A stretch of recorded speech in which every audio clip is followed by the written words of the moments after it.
Hey, welcome to episode 229 of Awkwardly Awesome Podcast. I'm your host, Jason Freeman, and in today's episode is entitled A Drive and a Hope.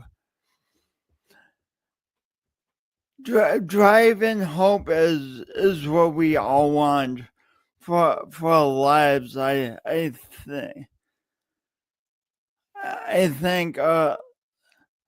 I don't like making blanket statements, but a drive and a hope is what I know I want for my life, and I think it is what a lot of people want. But then again, I haven't taken a survey on this, so I'm not sure. But in as young people, I know at least for me, it was easy to be like, I want to be everything and do everything, and it's all going to go just the way I think about it in my mind. But then challenges arise, life happens, complications get mixed in. What happens then? Do we still maintain a drive and a hope, or do we settle for something less than what we want? These are complex questions and often painful to navigate. I'm so excited to talk to my guest today because she's maintained a determination. She's maintained a drive and a hope, even though life has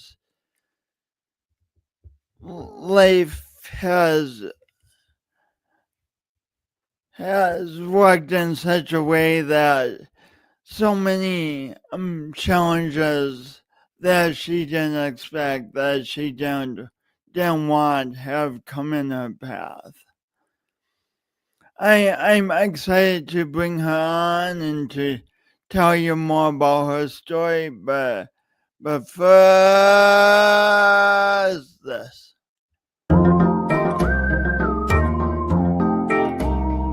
Today's guest, Meagan Justus.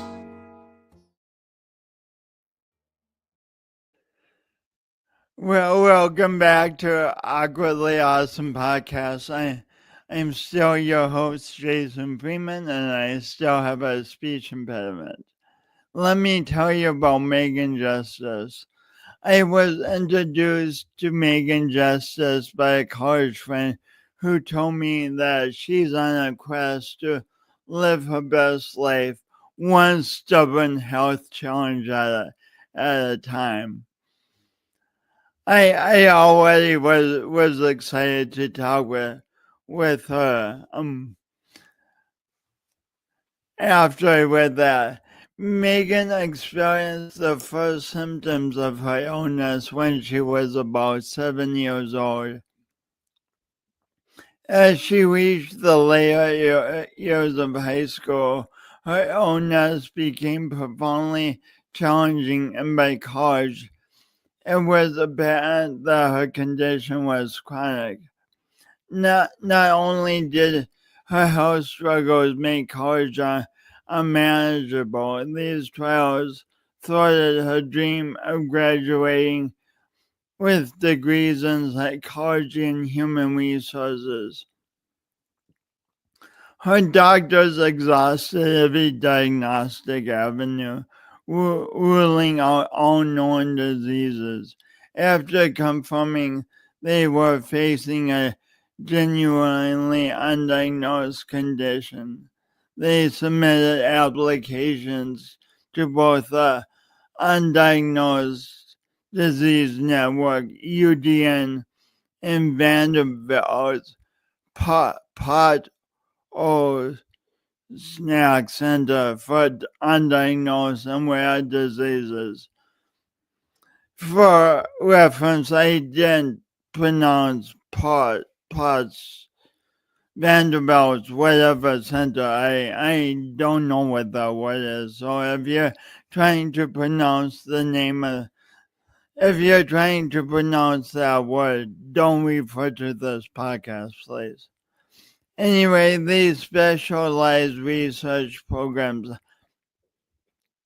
offer advanced testing that is not commercially available, with hope of finally identifying and naming the specific disease affecting her.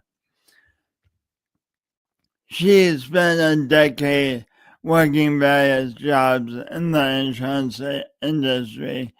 In 2004, her medical condition took her out of work. In the 21 years since, she has been unable to return to a traditional work environment. Please help me welcome Meagan Justus. Hi, Jason. Hey, Meagan, thanks so much for being on Awkwardly Awesome Podcast. I'm excited to talk with you today. Cool. Thanks for being here. How's your morning going? It's going good. I'm just ready for a nap already. Yeah.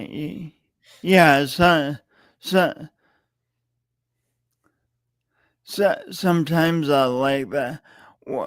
What's it like to feel tired a lot?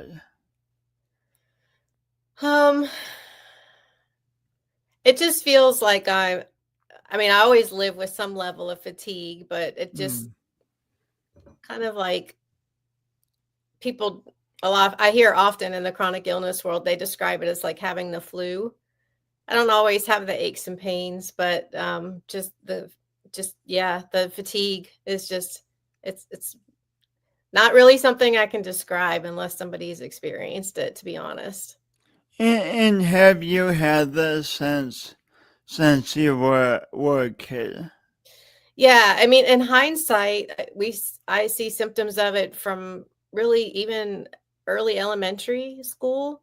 So most likely it was something I was born with. And then there's been some incidents throughout my lifetime that probably either exacerbated it or hastened it or something like that. And so we don't really know, but except for that, we do know it's something clearly progressive.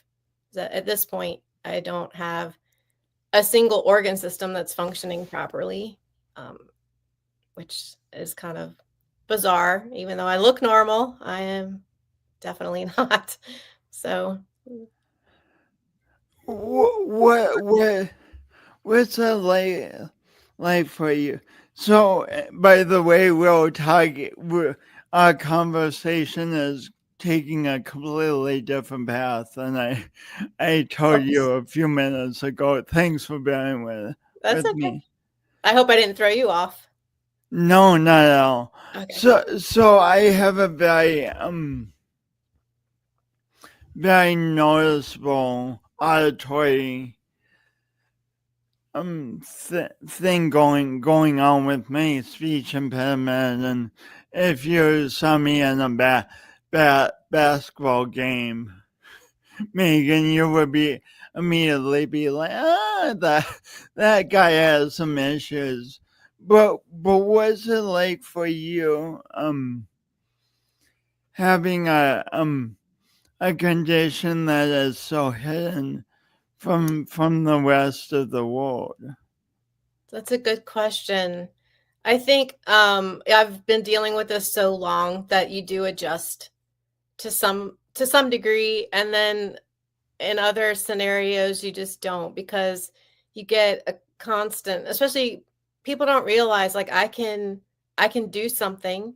I can be out in public, they see me, I look normal, but what they don't see is all the time and the prep it takes for you to be able to get to that grocery store to do whatever it is you're doing, and how like some days you may plan, oh, tomorrow I'm going to go to the grocery store, and for me it's a constant navigation of, okay, if I'm going to do even doctor's appointments, if I have a doctor's appointment this afternoon, it's always like, okay, well, I need to eat, but when I eat, my heart rate's going to go way up. And then, so then when can I eat so that my heart rate will be back down so I can be out in public and function and not pass out? And I'm always backing track of, okay, I need to take this medicine at this time and this one at this time. And then you go out and people like, if you say that you don't feel well and they're like, oh, well, you look fine. And I kind of laugh and I tease people somewhat. I think it's kind of true that I'm like, when I die, my tombstone, I'm going to have them say, but she looked fine. So yeah, it's just this constant navigation, and I appreciate anything and everything I can do, but there's always a cost to it. So even just a outing to the grocery store or out to lunch or something, what people don't see is the hours or if not days that you're crashed and unable to do anything again. It might be another week before you can do anything in public again. So even being on this podcast, it sounds like took time to prepare and it will come. Yeah, you'll need time to recover from this podcast, right? Probably, yeah.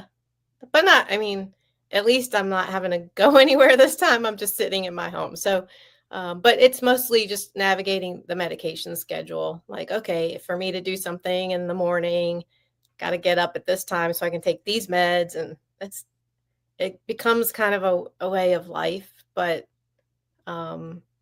it's the thing, especially when you live alone and there's not anybody around. They don't see all the little things that you have to do just to try to navigate your daily life.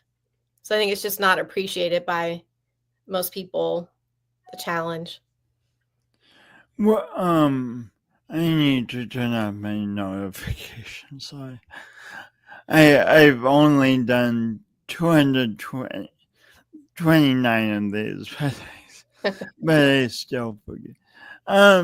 What are the most helpful things you've had people say to you that where you really felt seen and acknowledged for what you're dealing with? I think, I mean, those closest to me, I think they know and they're supportive. Other people, it's really like, let's just say you go somewhere, like church is one example I can think of. When I go to church, sometimes I'm not there for many weeks in a row, and then I'll show up and it seems like sometimes people will think, oh, because you look normal that you must be feeling good. And it's like, no, I feel well enough today to be here and I'm happy to be here. But sometimes people will say, they just comment so much on your looks, and instead of just asking how you're feeling, which you don't want to always say, I feel lousy. So you don't want to say that. So I think the things that are most helpful are just when people say something like, I'm so glad to see you, or instead of asking a question, or just that I'm happy to see you. What have you been up to? Even the what have you been up to can be hard, because if you've been sick, you're like, well, I've been in bed. But yeah, I think just validating that, oh, that must be hard, that kind of thing is really the most helpful. But and even something that as simple as, oh, it's so good to see you, Meagan. That's enough sometimes, huh? Yeah. And it's for me, I find that just more uplifting than the comments about that make you feel like you're not really seen. So to me, it's like, instead of comments that focus on how you look or how you feel or whatever, just the whole like, hey, I'm happy to see you, glad you could make it, something like that is to me is more encouraging. So often I found this for myself in the past, like when I think of being kind, just being kind sometimes and having a kind conversation. Sometimes I think I have to say something extraordinary, like say something that causes epiphanies or something, but sometimes it can just be as simple, I'm really happy to see you. Mm-hmm. Yeah, exactly. What would you tell someone who's beginning the chronic illness journey about navigating life in public? I would say, especially in the beginning, and I guess it depends on what you have, but if you have a condition that's causes a lot of fatigue and you're still trying to figure out like where your tolerance is for activity levels, and especially for me, the disorder that I have, there's a lot of fluctuation. So one day and in one moment you can feel fine and the next you don't. So it's a lot of initially learning how to just listen to your own body and try to, it's like paying attention but not getting yourself anxious about it, but paying attention to what causes what and trying to figure out what your triggers are. And then beyond that, I think for me, um, it it was a journey, and it's not, you don't I didn't start here, but initially, after a while, it's such a devastating thing for me. It was when I couldn't work anymore, and you kind of feel like, well, now what? Like that, I didn't realize at the beginning, but I kind of tied a lot of my identity into working. And so when I couldn't work anymore, I just felt like, what was my purpose? And it took about 18 months or to 2 years for me to figure out, even though I couldn't work, because my sole goal for the first couple of years was like, just get me back to work, get me back to work. And I actually had a doctor one day who said to me, I never want you to give up hope, but you're kind of spinning your wheels here because you're so focused. You're solely focused on getting back to work. And the reality is, hopefully in your lifetime, we'll have some sort of treatment or something that will help. But the condition I have is just not well understood. And he's like, in the meantime, I don't want you hanging all your hopes on that. Like I was just kind of spinning my wheels. And so I had a helpful conversation with him. And I walked away from that, and then I kind of changed my thinking on that and was like, okay, what can I do instead? Like I'm not able to work right now. I don't like it. I'm just going to have to accept that. But I still have purpose. I still have value. And so what can I do? And I've tried to always keep going with that, like thinking, what can I do? What can I do? It's not always easy. And I think that's where, for the longest time, I had that in my mind, and that is eventually what took me to an opportunity when I volunteered with the Hands of Compassion. So you after talking with a doctor, you started asking yourself, what can I do? So how did you get from starting to ask yourself that question to the Hands of Compassion? I think I always, once I had that frame of mind of like, okay, there's got to be something I can do. I did little things in my day, but I kind of always had that thought floating in my head of, how can I bring purpose in this world? How can I give back? There's other people struggling like me, so how can I help them? And I had been back and forth to Mayo Clinic a couple of times. And the first couple of times I was there, I did not know about the Hands of Compassion. It's a ministry in Rochester, Minnesota. It's run through one of the churches there. And I don't even remember now how I got introduced to them. I think somebody told me about them. And so they are short-term housing for Mayo Clinic patients. And, a lot of people going to Mayo Clinic have extensive medical issues, and the cost of traveling and hotels and all of that gets overwhelming a lot of times. And so the House of Compassion is there to help, meet that need. And so I went there one time as a patient and realized that they needed help. And I was like, oh, wait, like this would be a good fit, because I could live on site. So I don't drive.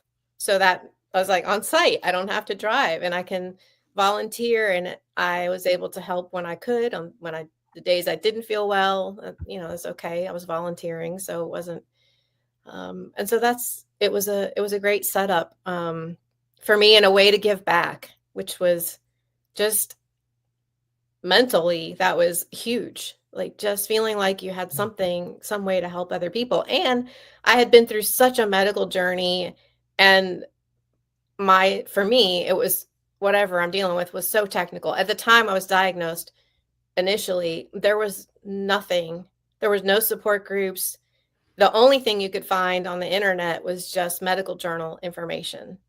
And so there was a lot. I had to learn how to do good, competent, like medical research, how to navigate like a really complicated medical system. So being at Mayo Clinic and having, guests come, they come from all over the world. And it gave me a place and a way to use some of those skills that I had learned to help other people. And so that was a great fit and a good experience. And then while you were there, how did this baby from China come into? How had he came to be there? Yeah. How did you come to work with him?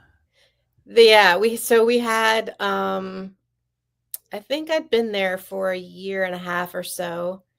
And typically the house, we don't take children. It's usually just adults.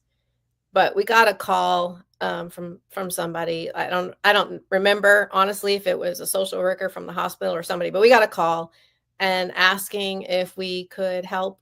There was a baby from China who was orphaned and needed a life-saving surgery. And so we said yes, we would take him. At the time, I think he was like 14, 15 months old, something like that. And it was a unique experience, kind of bizarre in a way, in that he literally was escorted by an American Airlines worker from Beijing, China, to Chicago. And then in Chicago, they switched airline escorts and sent him with another one. And I was told that's was going to happen. And in my mind, my heart went out to him immediately before I ever even saw him or knew that much about him. But I was like, can you imagine? Like, I just kept thinking, I don't know what that would be like to have a baby, a helpless child who's so sick, traveling by himself. And, in China, the other thing is I don't really know a lot about their culture. I learned a little bit more, but they have the rules about how many kids you can have. And his story was just really sad. His father had been murdered while his mother was pregnant. And the mother, because she could only have 2 children, when she learned that he was probably going to die, kind of abandoned him, which, you and I in this culture can't really understand that. But my heart just went out to her. I can't imagine what it took for her to do that. Like, I can't understand it on one level, but I just instantly had this sense of, I don't know what he's going to need, but I know what it's like to be sick. And I can't imagine being an infant like that. And I just thought, I'm going to be for him what his mother would be if she could be with him. that's kind of how I felt, is like, and so we picked him up, and I was expecting an inconsolable baby. I mean, here he's come all the way from China, doesn't know the language. We didn't know what food he would eat. It was a interesting couple of days, just trying to figure out. He wouldn't take a bottle, he wouldn't take a cup. Like, it was all these things of, he just came from a very poverty, an area that was high poverty. So he didn't have much. And it was Minnesota. He came in January, early February, the end of January, I think. And it is like minus 30 degrees. And his little outfit was like this, like the baby onesies, but in China, they don't have the snaps down the leg. So it's just like this open fabric. And I was like, this child will, freeze to death so we had to get him all new clothes and all of that. And so that's what started that journey when we had him. And he ended up having surgery, and it was just amazing to see, literally within a few days, the difference in this child once he had this surgery. And what amazing, like, if he had not been able to come to the States, he would have died. And yet now here they bring him, and he's able to have this surgery. We were able to care for him, get him back to, well enough to go home. And the doctors were like, he'll have a normal, healthy life from here on out. Like, there's, once they fixed his issue. So it just, and he still to this day has a piece of my heart. I don't get to know much about him now. There's just no communication. So that part makes me sad, but it was just an experience like no other, and such a gift and a privilege to be able to care for him. And yeah, I developed a tight bond that he's got a piece of my heart forever, I think. What's it like knowing that you've been part of his journey? I think I just feel grateful mostly. Like, we documented, I wasn't the only one caring for him. There was other people at the house, and even house guests. Everybody loved the baby. So that was, we had all the house guests loving on him. And, but initially I was afraid, because when he first came, I was expecting this inconsolable baby, and he wasn't. He was a little fussy, but he was a happy baby, just didn't feel well. And I realized right off that he had never bonded with anybody. He had been in and out of hospitals and just never had a consistent caregiver. And so the time that he was in the States, he did bond with me. And I felt guilty when he left, because he just cried. And I wondered, I'm like, did I just harm him by letting him attach to me? And then now we're breaking it. But then over time, I realized, no, he needed that for one thing, as a healthy development. He should have had it sooner. And he had family to go back to. So I think in time I learned that was a good experience, even painful in that moment. It was something that he did need. And so I think I'm just grateful that I was able to provide that for him and make a difference, hopefully, in his future, to kind of help be one tiny part of getting that back on track for him.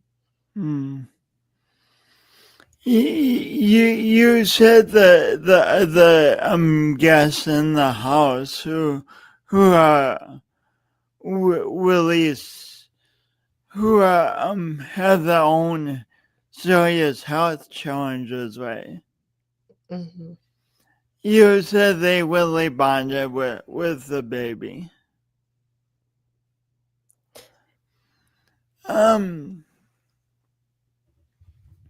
What would you say about that?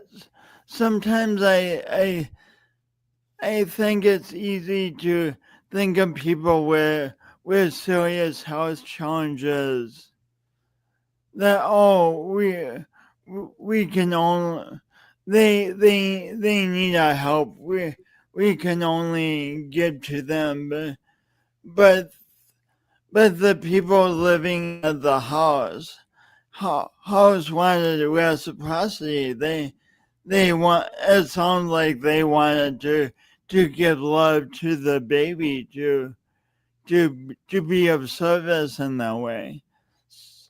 Yeah. I think it's when you're dealing with such serious medical issues like many of those house guests do,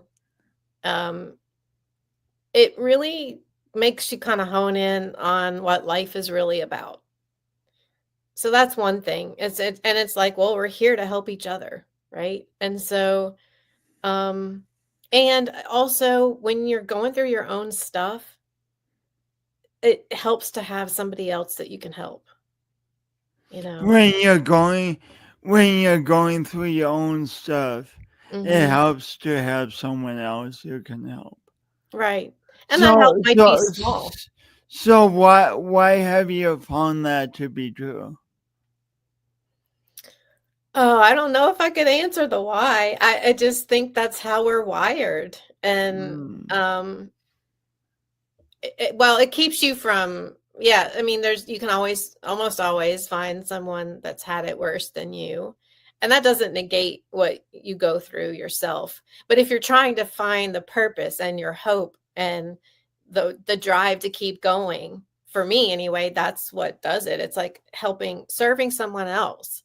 And I don't know, I know other people I've talked to are like this as well. Not everybody is, but for me, it's my mental health would be way worse if I did nothing. And so for me, it fuels me to be able to do, it may be tiny. It may just be that I sent a card to somebody, but it's still having that focus and that sometimes it's harder to do something for yourself. It's easier to do it for someone else sometimes. And I think that's what happens in that environment sometimes is everybody there is struggling with something major. And they're all just eager to help each other in any way they can.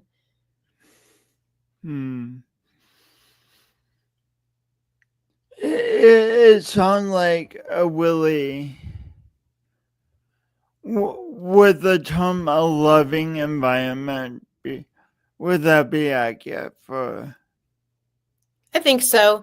And each guest, you try to respect what their needs are. So some guests come in and they're really sick and they've gotten devastating news and the biggest and best support you can give them is a place to stay.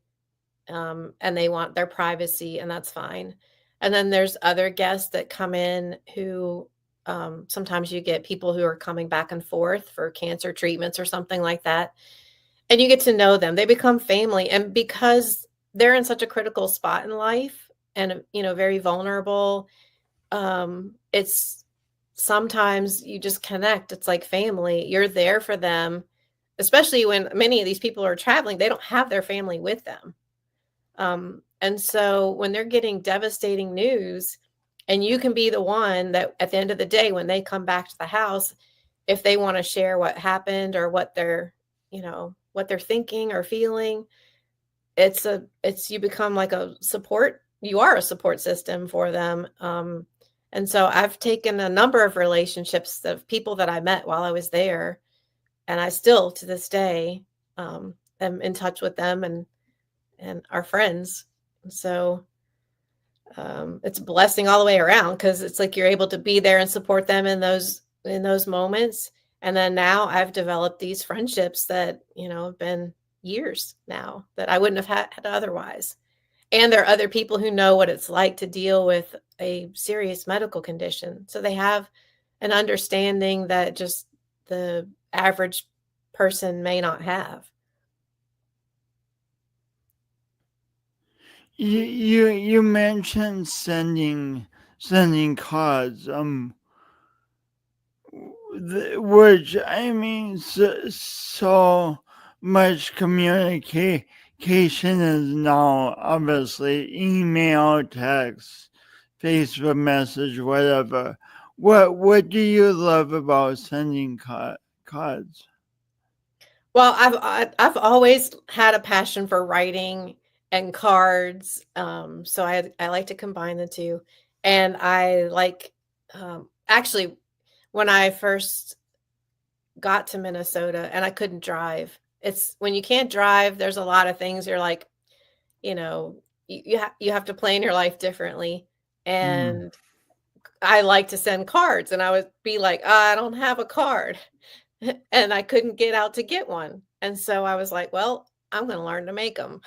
Mm. So I started looking into that, and it was a craft. So it was something that I enjoy, paper crafting and different types of crafts. But so I started making my own cards, and that was like creative outlet. And it's also like you when you're making something like that, you can think, okay, I know this person. I know they like trains or whatever. And you can make a card that's with that theme. Like, so I loved Mm. being able to make something that was a little more personable and then writing a special note. And most people, they've appreciated that, they would appreciate a card anyway, but just the fact that somebody took the time to make something for them that with them in mind. So that's how I got into card making and sending cards. You mentioned that you love to write. Yes. What do you love about being a writer? Oh, there's so much. I think I was born to write. I've as You early were as I can born to remember. write. Yeah. Wow. I think so. Not that I always do it well, but I've always written. And like even in middle school, I was like on the school papers editor, something. I don't even remember exactly what it was, but um, yeah, I've always been writing. And I like now as I'm doing more of that, I think it's it's a way to connect with other people and helping other people, especially when I write about chronic illness or something like that. I try to write in such a way that's like giving the reality, but not giving people hope in it and some encouragement. And I enjoy that process. And for me, it's just that's my outlet is writing. And even when you're writing difficult material, um, if it's really sad or whatever, like there's just so many different techniques you can use in writing that help get it on the page without sort of re-traumatizing yourself. And so I like playing with those different structures. Like I don't like maybe getting a little too nerdy on the writing thing, but like hermit crab essays and things like that that have containers that help. It just kind of makes the writing playful in a way that your brain then can just more easily get out what you need to. Can you say more about giving the reality and at the same time giving hope? Yeah, that's a tricky balance, I think. Yeah. And I would say I don't always get it right, but uh, it is it's a challenge. It's with chronic illness, it feels like you're looking for what you can do, you're looking for how you can feel better, how you can make your current day, accept the current day, and yet you're constantly grieving some loss, whether that's a Mm. loss of what you can do or friends because you can't keep up with what they're doing. Um, so that's the reality. Like that's what happens in chronic illness. So I think being able to write about that and be real to let other people who are on this journey know that this is part of it, but then trying to also help, you know, write things that what helped you or not that we're all different. So what helps me might not help somebody else, but just to try to help people realize it's not, your life's not over. It looks different. And with chronic illness, especially progressive ones, that's a constant. It's like constantly changing. So you're constantly having to try to figure out, okay, now how do I adapt? Now how do I adjust? And so for me, I have my days where that just gets me down and I'm crying and I'm a mess. but then I pick myself up and I'm like, okay. And then it's just finding the humor. Like that's the humor for me is what keeps me kind of, you got to laugh through it all. Is kind of how to the degree that you can. So I just, I think, not too long ago, I wrote something and it was basically I think it was around Thanksgiving, Christmas time when you get all those emails with the flyers of all the Black Friday sales. And I was like, literally, my inbox was like 180 medical alert. It was like, hey, we have walkers on sale. Like, get your 20% off. And I was like, really, this is not the Black Friday sales I want. And so it was kind of depressing at first when I looked at my inbox. And then I was like, okay, hey, I can make this kind of a funny blog post. So I did. Yeah, for me, it's trying to find the humor. So how did you take that your email inbox filling up with all these medical messages and make a humorous story out of it? I think I thought it was funny in a way, like not funny, but then funny. And so I just take that, and I know I'm not the only one. And so I just take that and try to write it in a way it's real, but I try to write it in a way where it's not depressing, where other people can hopefully laugh a little bit too and get a chuckle out of it, and hope that helps them see something in their life a little differently too. Like changes the perspective just a little bit to make their day brighter, and if nothing else, something to sort of laugh about. Like, yeah. What's it like to be a writer and to be able to write things that people with chronic illness will read and be able to feel seen, probably in a way that you couldn't be seen, or that you weren't often seen at the beginning of your journey with chronic illness? Oh, that's an interesting question. That's a good one. I think to some degree that is one of the things that fuels me, is like you do feel like so much is unseen. And I think we all have a basic human need to want to be seen, to be understood. And so it helps me just personally to be able to write that stuff out just for myself, even if nobody ever sees it. But if I can if I can write it well enough to where I feel like it's something I can publish, then I know that or at least I hope that someone else will feel seen by just the understanding, like, oh, someone else is dealing with this and someone else is going through this. So they don't feel like they're unseen by, nobody. I don't know if that answers your question or not, but in that feeling of being seen by, like, Meagan Justus, I don't know her personally, but I just read this and she gets me. She gets what I'm going through. That feeling could help someone enormously, I would think. Maybe even save their life. I hope so.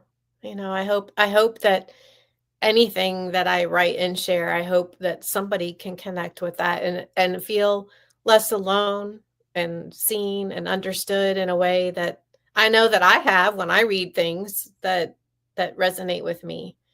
And it's interesting. Like I chose I have a Substack, and I chose my name as Creatively Visible because it was sort of that, like, I didn't want to use my name for some reason, but I was like, well, if I use Creatively Visible, I'm visible and I'm going to do it in a creative way. So and that kind of fits for whatever I decide to do. Like if it's me making a card, that's creative. If it's me writing and sharing that's creative. And so I just really kind of liked playing with that those words. Creatively visible. That's brilliant. So have you seen, would you say, how many doctors have you seen in your life? Oh, Hundreds, probably? yeah, I would say at least 100 at this point. Part of that, I've moved several times, so that's kind of, you have to start over then. But I've also been to several specialty centers, and I mean, I think currently right now I have like 18 or 19 different specialists. And that's mostly because the disorder I have is affecting all organ systems, and there's not one doctor that deals with that. So you end up seeing a specialist for pretty much everything. Oh, wow. So you have an experience with a wide variety of doctors. What are some of the kindest things and the most helpful things that doctors have said to you? The kindest, and to some degree, it's not always what they say; it's what they do or don't do. And what comes to mind when you ask that is I have a couple of doctors on my team at Vanderbilt, and Vanderbilt is in Nashville, and I've had to travel back and forth there really for a long time, but especially quite frequently the last few years. And they've known me for a long time. And what I've appreciated about some of them is that they've been validating, number one, because sometimes, especially when you get to a point where they're like, we don't know what this is. And I even had a geneticist once tell me, yeah, you might be in our undiagnosed department. And I'd never heard of such a thing. And I was like, what is that? And, it blew my mind that in today's world, we still have diseases we can't identify. And I started to question myself. I'm like, am I just crazy? Is this all in my head? Because it's just kind of mind-boggling that we have all this technology. And like, what do you mean you can't tell me what's wrong with me? Like, I know there's something wrong.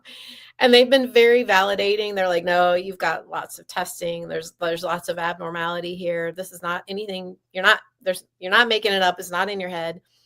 And I've had so many doctors in the past who, if they couldn't figure out the answer, then they're just done. They just kind of toss you aside and that's it. And yet the team I have there has been, even if they don't have an answer, even if we don't have a treatment, they still do what they can. And I've always said to them, I appreciate that, because as a patient with chronic illness, there's still so much that a doctor can do that you have to have doctors do.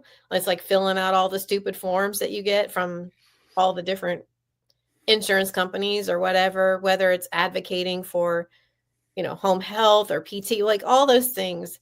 Those are things that they can do that affect your daily quality of life. And so to me, that's been the most helpful, is having doctors who don't just give up or just because they don't have a medicine to give you. The ones that focus on your quality of life and how they can help, that to me has been a game changer. That makes so much sense that we all will want doctors who will persevere and stick with us even if it's challenging, instead of going, oh, I don't know, bye. Right. Or blaming you, and I understand, not to the degree that a doctor does, but I can imagine how difficult it is for them when they can't figure out an answer and when they feel like there's nothing they can do. But I think I've tried to point out to them that even when you think there's nothing for you to do, there actually is. And that is supporting the patient's daily life, what improves their activities of daily living and things like that. That's a great line you said. Even when you think there's nothing to do, that actually is. Mhm. That's wonderful. And they're trained, they're trained to what can I fix? And so when they can't fix something, some of them just then some it kind of hurts their ego, I think, and makes them sad. So different doctors handle it different. But I really hope and appreciate the doctors that realize even when it goes beyond your training of you don't have a pill, there's still something you can do that supports that patient. Will you please say a little bit about this concept of blaming the patient? In terms of like why it happens, you think, or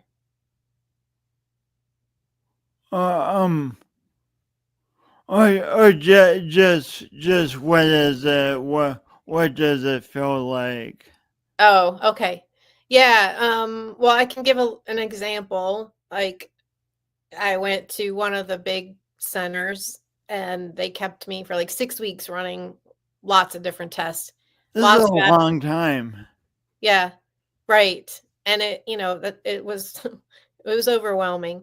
But they did a lot of different tests that weren't available in a lot of other centers. And they kept coming to me. And actually, I had this doctor who said to me, um, in like my final wrap up appointment, he said, "Well, clearly you have at least 2 different disease processes with some symptom overlap, and clearly the second one is something rare because we can't figure it out." So he's sitting there acknowledging initially that there's something there. They see it. They see these abnormalities, telling me that they don't know what it is. And then I said, okay, so there's nothing we can do? Like, is there nothing for any of the symptoms or like nothing to help me feel better? And then he just kind of looked down. He would not look at me. And he just said, well, I don't know. Some patients just aren't motivated to get better. And I about came unglued because I don't think I still kept it together considering, but I was like, I just looked at him. And he wouldn't look at me. I kept trying to get his eyes, his eyes attention, and he wouldn't look at me. And I just lost it. And I said, I've lost my job, my house, my car. I've had my friends help me get here because I didn't have the money to travel. And I said, and all I want to do is get back to work. That's why I'm even here. Like I'm traveling with money to come thousands of miles away to get help. Like what part of lack of motivation do you think that is?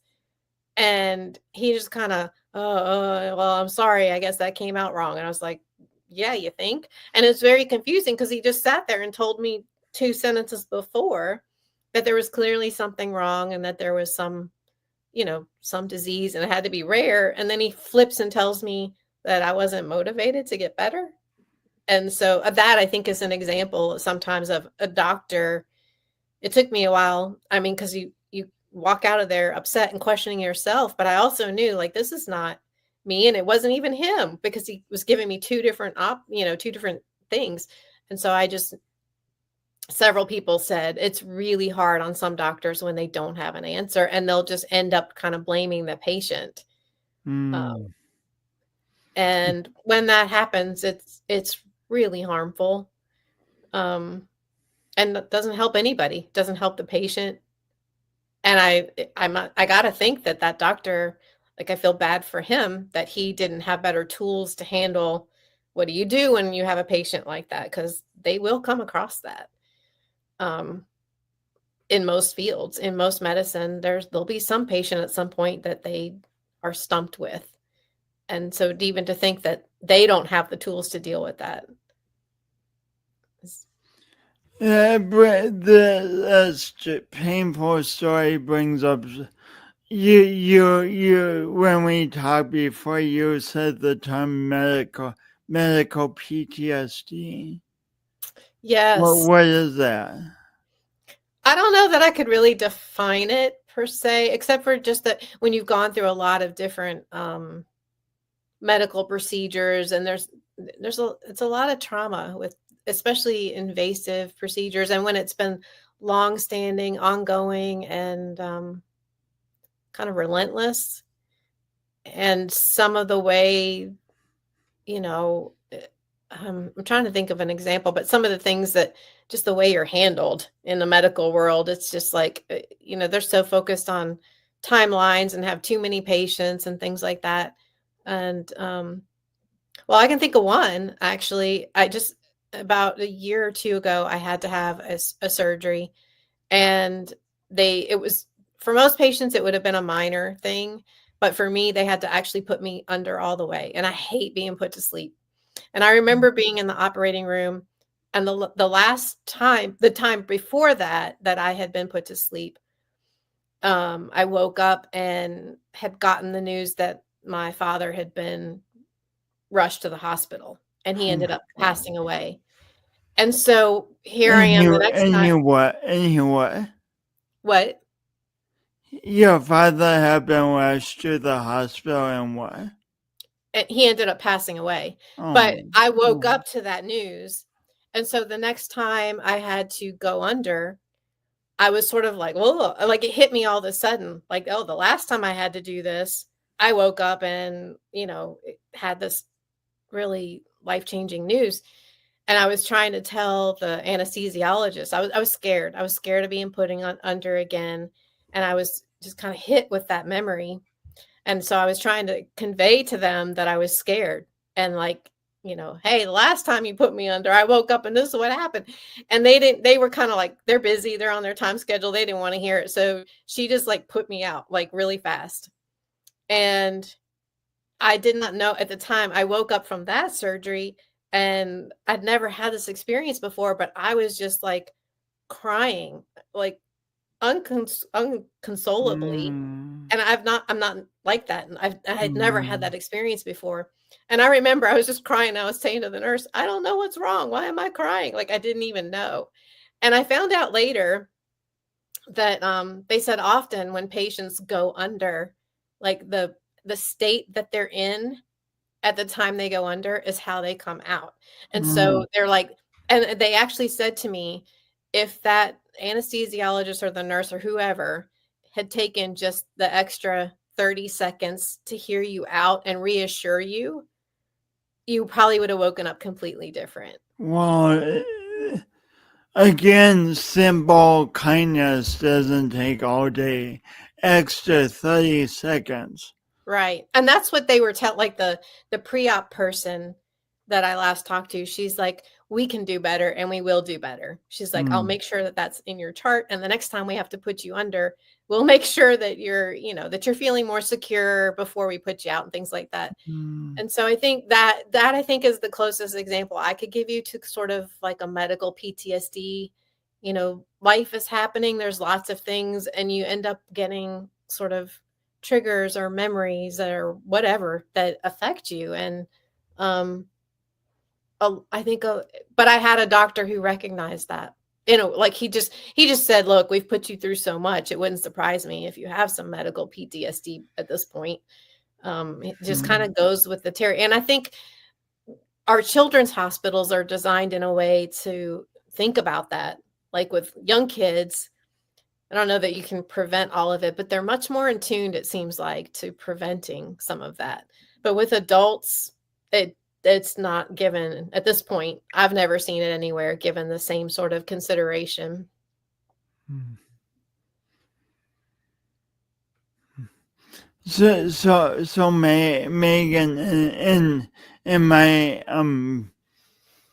in my business on this awkwardly awesome podcast, I talk about the power of doing our imperfect best, and what it means to me is I go towards the best I want for my life and to give to the world.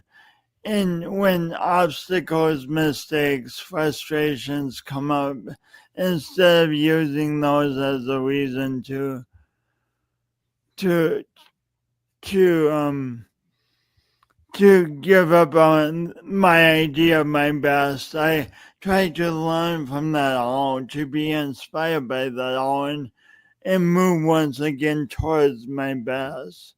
What does doing your imperfect best mean to you, Meagan Justus? I think it's knowing that we're not perfect and that there are learning curves in our journeys. And it's okay to have those days and those moments where you let your feelings, you got to get it out. So let yourself have those feelings and then pick yourself back up and try to figure out what is it? What is it? I have a purpose in this world, and it may be different than what I initially thought, but I can still have value and I still have purpose. So what is it today that I can do that will help me feel better, and then how can I turn around and help somebody else? What is it today that I can do that will help me feel better, and then I can turn around and help someone else? Yeah. And inspiring. Last two questions. You talked about talked when we talked last time about a drive and a hope. What do those words mean to you? Well, hope, I have hope that of a lot of things. I'd like to hope that there's a cure someday, but I try not to hang my hat on that one. But just hoping that I can make a difference in this world, and that whether that's just connecting with somebody else, helping them feel seen, understood, and then that is my drive. Like that, having that is what kind of drives me and fuels me every day to keep getting up and keep going. Speaking of connecting, how can people find your writing? Right now, the best way is through my Substack. It's Creatively Visible on Substack. Creatively Visible on Substack. Yeah. Cool. Well, thank you so much for being on Awkwardly Awesome podcast. Thank you, Jason. Your perspective is powerful, and I can definitely I feel and I know. I can envision that you're helping a great many people to feel seen and to find purpose and to find that purpose in the world. Thank you so much for being you, Meagan. Thanks for having me, Jason. And please stay on. Like this will end, and there's a bunch of stuff, but please stay on afterwards, okay, just for a few minutes. Okay. And thank you all for tuning in. What was it? Was Meagan's stories and wisdom? They were amazing for me to hear. I hope they were amazing for you too, and give you a lot to contemplate. Please tune in next week for another awkwardly awesome podcast guest, or maybe there'll be more than one guest. Sometimes people come on in pairs, or threes or fours, or have never had 20 or 30 people on yet, but you know what I mean. Anyway, have a great day. Talk to you all later.